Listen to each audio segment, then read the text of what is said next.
J'aime bien cette phrase du grand Pelé. La pauvreté, ça dépouille du respect de soi et de la confiance en soi. C'est une peur terrible, une peur face à la vie. Le Covid, la gestion de la crise Covid nous a révélé des fractures que nous ne regardions plus en fait. Et c'est ça où on s'est dit, mais il faut qu'on continue à travailler là-dessus, c'est pas possible. Pendant le Covid, tous les retraités, on a tous été les voir. On les appelait 2 fois par semaine pour savoir s'ils avaient besoin de pharmacie, s'ils avaient besoin de courses parce qu'ils ne pouvaient pas sortir, parce qu'ils avaient peur. On l'a fait.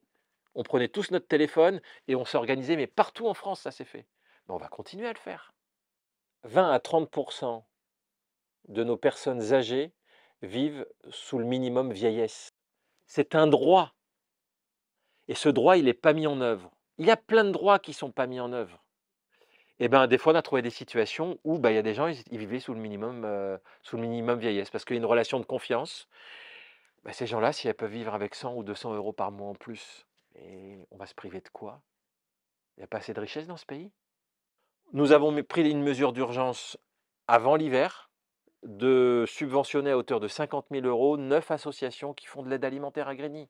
L'aide alimentaire à Grigny, c'est plus de 1000 tonnes par an délivrées par les associations humanitaires et caritatives et de quartier, parce que la pauvreté agit bien évidemment sur l'alimentation.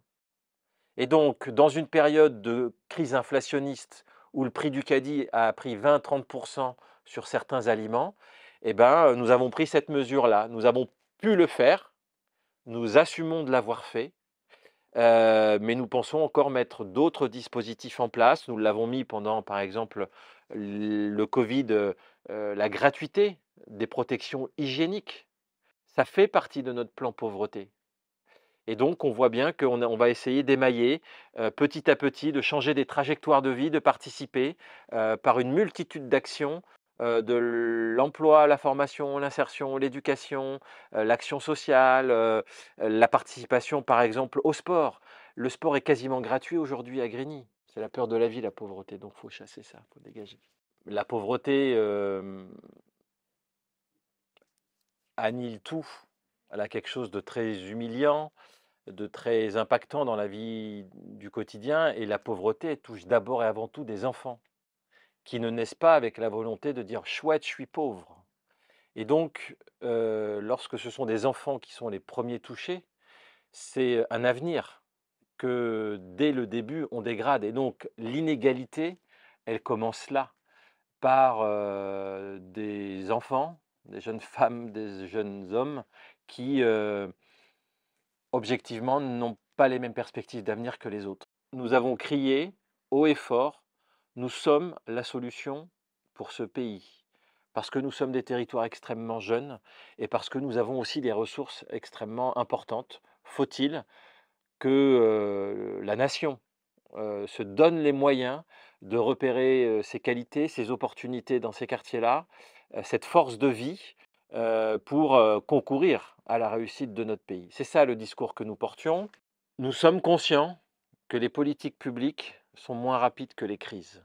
C'est-à-dire que la crise Covid a accéléré les vulnérabilités, les fragilités des territoires les plus fragiles, et donc le creusement des inégalités, l'accélération de la pauvreté, de la précarité dans des territoires n'a pas été corrigée par des politiques publiques. Et lorsque on pense que le Covid est terminé, il y a cette crise inflationniste et énergétique qui vient nous remettre la tête sous l'eau. Donc il y a toujours un décalage entre des politiques de correction et les crises qui vont beaucoup plus vite, beaucoup plus fortement dans les territoires fragiles que sont les territoires d'outre-mer, les quartiers populaires, les bassins de reconversion industrielle, ou même les territoires ruraux délaissés. Les décisions gouvernementales sont contraires au recul des inégalités dans ce pays. Mais nous, on veut résister, on veut innover, on veut inventer et on veut des petites victoires. L'éducation reste le premier pilier de lutte contre la pauvreté dans un territoire où 50 des enfants sortent du système scolaire sans diplôme, où 25 d'une classe d'âge va jusqu'au bac. C'est pas possible ça dans ce pays. 50 des élèves sortent du système scolaire sans diplôme. Mais la première des inégalités, la première des causes de la pauvreté. C'est ça. C'est pour ça qu'on crée un centre de formation, il y a plus de 10 ans. C'est parce qu'on se retrouve avec plein de gens qui sont peu ou pas diplômés. On invente, on innove et aujourd'hui, on a 500 stagiaires, 700 même, qui se forment à différents métiers et qui, notamment font un gros travail sur la base, le français et les maths. Bon et on forme aux petits métiers, les petits métiers à grande utilité, sociale, donc on forme à ça. C'est un premier niveau. On ne veut pas, faire des bac plus 30. Nous, c'est pas notre sujet. C'est de permettre à des gens d'avoir un savoir-être et un savoir-faire dans une organisation professionnelle. C'est par exemple avec, la caisse d'allocation familiale, travailler à mettre beaucoup plus d'enfants dans les crèches pour permettre notamment aux femmes, familles monoparentales, aux femmes seules avec enfants, de pouvoir aller se former et de pouvoir avoir un emploi. Et ensuite, on a l'accès au droit. Et l'accès au droit, ça concerne par exemple les médiateurs du numérique. Parce qu'aujourd'hui, la fracture numérique est un véritable frein à l'accès au droit. Et donc, nous allons démultiplier un certain nombre d'actions comme le développement des petits déjeuners dans les écoles élémentaires. Actuellement, les petits déjeuners sont dans toutes les écoles maternelles. Il y a à peu près 15% des enfants en réseau d'éducation prioritaire plus, qui vont le ventre vide à l'école le matin. Si c'est une moyenne nationale, on pense qu'à Grigny, la réalité est autour de 25 à 30% des enfants qui viennent le ventre vide. Et nous le constatons depuis que nous mettons en place les petits déjeuners. Et donc aujourd'hui, il n'y a plus d'enfants qui lèvent le doigt à 10 heures pour dire « j'ai faim ». Parce que c'est un frein aux apprentissages, en fait, la pauvreté. Le droit au sport n'existait pas à Grigny puisque la pauvreté empêchait les familles d'inscrire les enfants dans les clubs sportifs là où la licence était à 150, 200 euros. Mais le sport, c'est plus que du sport puisque le sport, c'est de la santé. C'est dans nos quartiers où l'obésité est la plus importante chez les enfants. Mais parce qu'ils font moins de sport. Ils font moins de sport parce que notamment, il y a un frein économique qui est celui-ci. Et lorsque nous avons levé ce frein économique avec des partenaires, je pense notamment à la caisse d'allocation familiale, eh ben, du jour au lendemain, on a eu 600 enfants de plus de 6 à 16 ans qui ont pu accéder à un club sportif. 600 enfants, dont 60% de jeunes femmes. Ça vaut pour la culture. Nous avons un principe de gratuité pour nos concerts. Nous avons un festival l'été, il est gratuit. Mais si on le fait payer, il y a des gens qui resteront encore exclus de quelque chose qui est important, qui concourt à l'émancipation humaine, qui est la culture. Je reviens sur le plan pauvreté. Dans le plan pauvreté, il y a bien évidemment l'un des premiers facteurs. Cause de la pauvreté, c'est le mal logement. Le non-accès au logement et le mal logement. Le non-accès, on a plus de 2000 demandeurs de logement à Grigny. 2000 demandeurs de logement à Grigny. On a 10 000 logements à Grigny. 20%. 2, il y a du mal logement. C'est la copropriété de Grigny 2. Lorsque l'on arrive à faire financer par l'État 100% des travaux d'urgence, toutes taxes comprises, c'est un acte de lutte contre la pauvreté. Parce que les copropriétaires n'ont pas les moyens de se payer les travaux d'urgence. Et que le phénomène de dégradation est un phénomène qui caractérise la pauvreté. On continue à faire tomber jour après jour des marchands de sommeil, parce que cette copropriété en est infestée. On vient de gagner notre 27e procès, et il y en aura d'autres encore durant l'année 2023. On a une politique de lutte contre l'habitat indigne qui en fait profite de la vulnérabilité, de la fragilité et de la pauvreté des gens, de cette crise francilienne particulièrement, mais nationale sur le logement, pour louer des chambres, voire même des matelas. On loue des chambres à Grigny à des tarifs plus que parisiens. Voilà, 500 € 10 mètres carrés.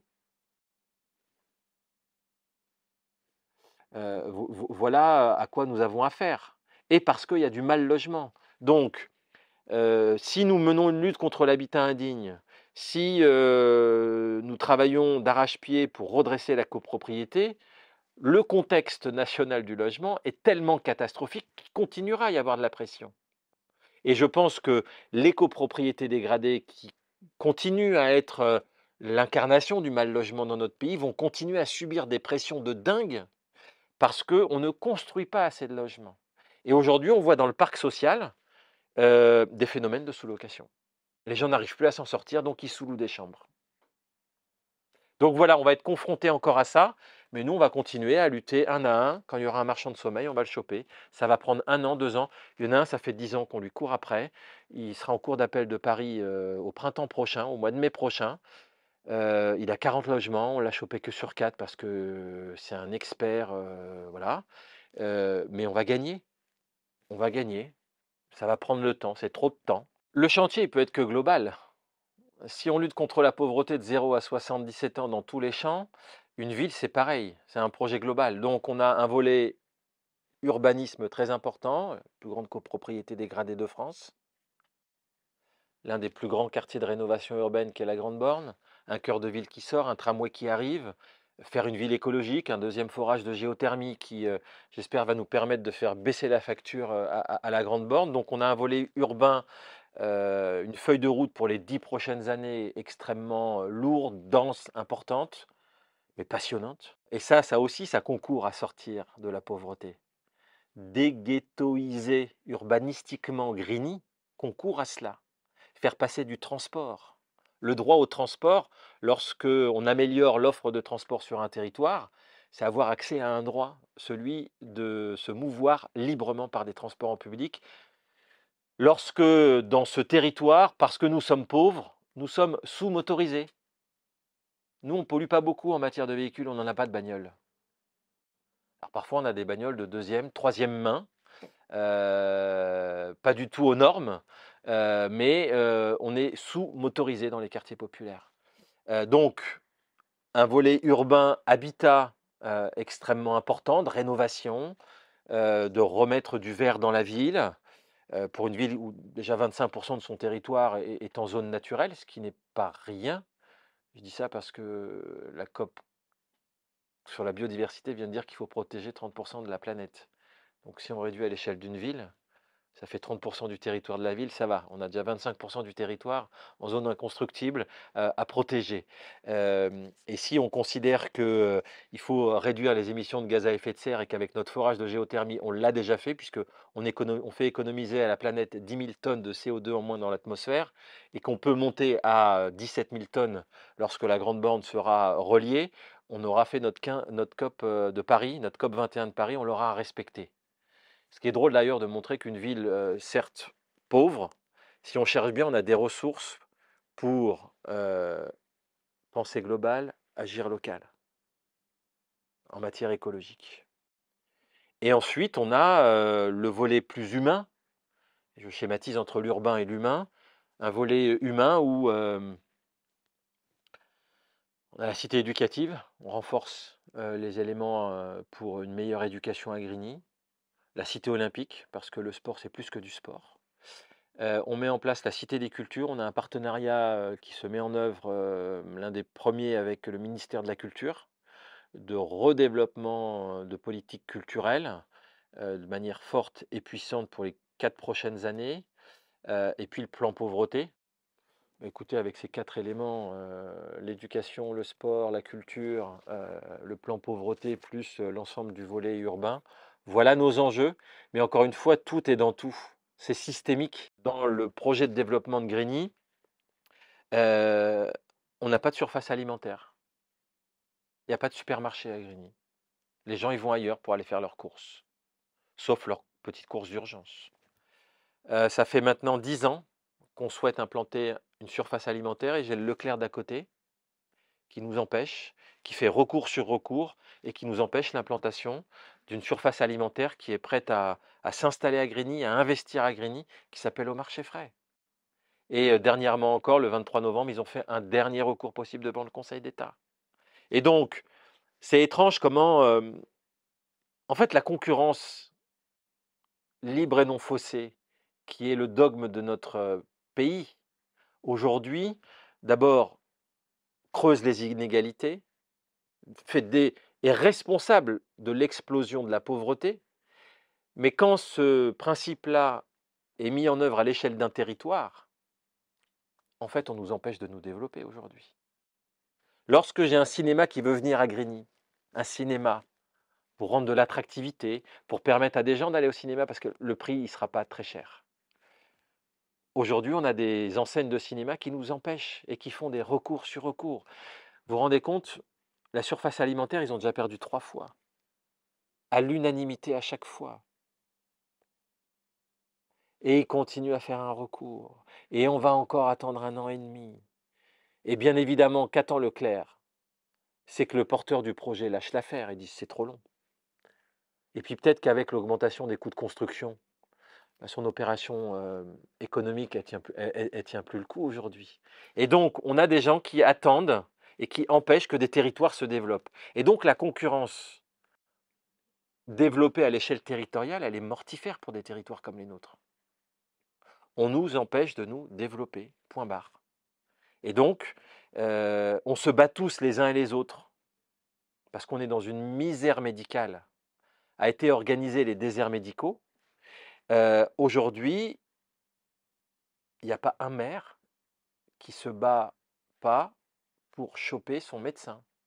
Et donc on est en concurrence les uns les autres. Tiens, je te pique un médecin, mais toi je te pique un médecin.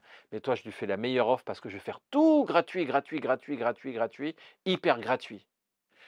C'est quoi ce système-là? Mais ça va, la pauvreté ne va que s'amplifier dans ce truc-là. Donc voilà, faut avoir la tête dure un peu. Moi je crois pas au grand soir, mais je crois aux petits matins qui font du bien. Et toutes ces petites actions-là, c'est,